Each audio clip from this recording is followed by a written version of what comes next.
Bonjour à tous. Aujourd'hui, comme vous le voyez dans ce cadre féerique, je suis à Disneyland.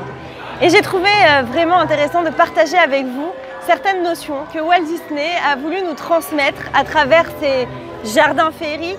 On le connaît aussi par ses dessins animés. Et en fait, qu'est-ce que l'imaginaire? Où ça peut nous mener? L'imaginaire a souvent été critiqué. L'imaginaire, parfois on nous dit, ça nous amène à un esprit un peu trop rêveur. On peut trouver ça même négatif. Ça peut avoir une connotation péjorative. Et puis, on en est revenu et on a compris que l'imaginaire, en réalité, va nous aider à développer un côté créatif en nous. Qu'est-ce que l'imaginaire? L'imaginaire, en fait, c'est notre faculté à nous représenter des images, des formes, tout un monde intérieur qui nous appartient et dont nous sommes les seuls acteurs. C'est-à-dire que nous pouvons nous imaginer ce que l'on veut. Notre esprit peut aller au-delà de tout ce qu'on peut voir en réalité. Maintenant, l'imaginaire est un outil. En psychologie positive, maintenant, nous avons découvert que c'est un outil qui peut être utilisé à bon escient pour développer notre être, pour développer notre créativité, pour exprimer nos facultés. Et cela n'a pas toujours été le cas.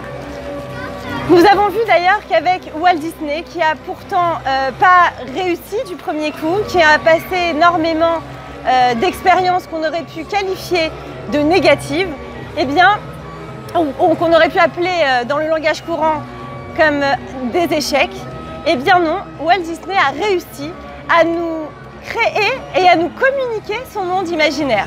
On a l'impression d'y être. On se promène dans les rues de ce parc et on a l'impression de voir une réalité qui en réalité était imaginée par Walt Disney. Et d'ailleurs, Robert Dilts, un psychologue contemporain, a créé une méthode de PNL, donc une méthode thérapeutique. La PNL, donc c'est de la programmation neurolinguistique, qu'on a appelée justement, qu'on a surnommée la méthode Disney. Walt Disney. Pourquoi? Parce qu'en fait, il a fait toute une étude lui-même et il a même écrit un livre là-dessus sur comment Walt Disney a réussi à concrétiser tout ce qu'il avait dans son imaginaire. C'est quand même extraordinaire. Donc en fait, c'est plusieurs étapes. D'abord, il faut imaginer. Et comme l'a très bien dit Walt Disney, pour réaliser une chose extraordinaire, commencez par la rêver.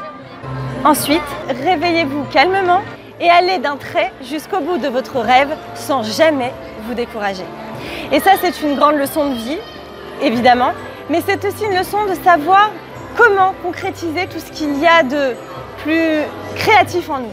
D'abord, laissez-vous rêver. Parfois, on a peur du rêve. Non, laissez-vous rêver pour pouvoir, laissez-vous imaginer pour pouvoir un jour y arriver. Il faut d'abord visualiser, il faut d'abord enrichir votre monde imaginaire à vous. Et ensuite, il y a des outils pour justement concrétiser votre imaginaire et faire venir l'imaginaire dans le réel. Sans imaginaire, donc sans créativité, vous n'arriverez pas forcément à ce que vous voudriez arriver. Donc autorisez-vous à le rêver pour ensuite le concrétiser. Je vous dis à bientôt.